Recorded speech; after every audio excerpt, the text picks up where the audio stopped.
நாட்டுக்கோழி சிக்கன் செய்ய போகிறோம். குக்கர் வச்சுக்கலாம். நல்லெண்ணெய் போட்டுக்கலாம்.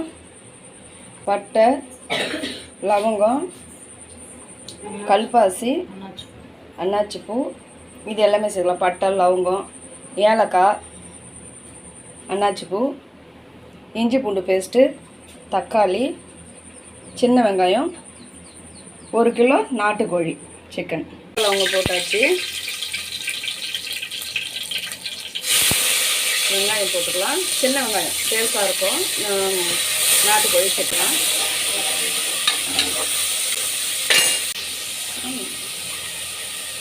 இப்போ ஏலக்காய் போட்டிருக்கோம், சின்ன வெங்காயம் போட்டிருக்கோம். இப்போ நல்லா வதக்கிக்கலாம்.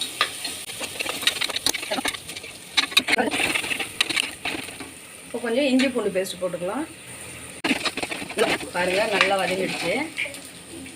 இப்போ எங்கள் மாமியார் தான் செய்கிறாங்க, நல்லா செய்வாங்க சமையல். தக்காளி போட்டுக்கலாம்.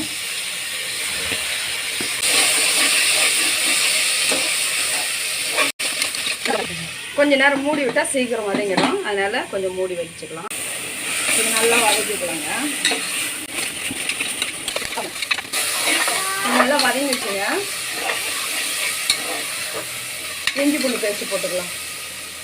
இது நம்ம தக்காளி வெங்காயம்லாம் போட்டு இஞ்சி பூண்டு பேஸ்ட்டு போட்டோம்னா குக்கரில் கொஞ்சம் அடி பிடிக்காமல் வரும். இஞ்சி பூண்டு பேஸ்ட்டு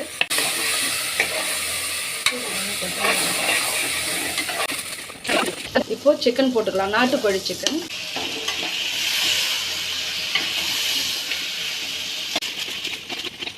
வதங்கட்டும்.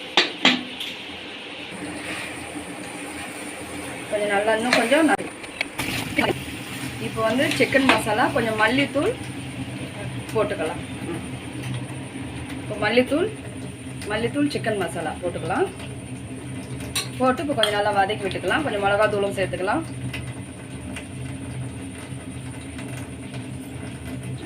கொஞ்சம் காரமாக வேணும்னா நீங்கள் காரம் நிறைய சேர்த்துக்குங்க. இல்லை மீடியமாக வேணும், மீடியமாக போட்டுக்கோங்க. எல்லாமே சேர்த்துட்டோம். கொஞ்சம் நல்லா வதக்கி விட்டுக்கலாம்.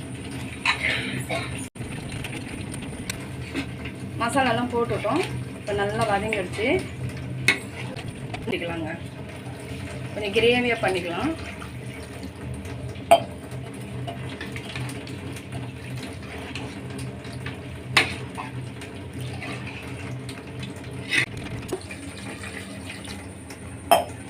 தண்ணி ஊற்றிக்கணும். இப்போ கொஞ்சம் நல்லா தொழி விட்டு விசில் விட்டுக்கலாம். ஏன்னா நாட்டுக்கோழி சிக்கன் விசில் விட்டுக்கலாம். 5 விசில் விடலாங்க.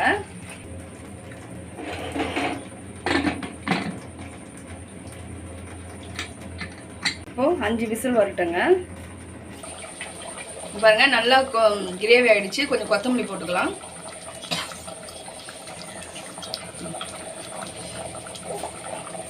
கொஞ்சம் நல்லெண்ணெய் போட்டுக்கலாங்க. இறக்கும்போது நல்லெண்ணெய் போட்டிங்கன்னா நல்லா டேஸ்ட் வரும். கொஞ்சம் இப்போ அப்படியே தொழவி பார்த்துக்கலாம்.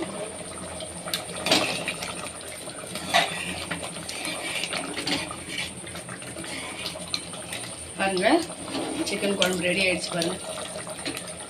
பாருங்க, சிக்கன் குழம்பு ரெடி ஆயிடுச்சு.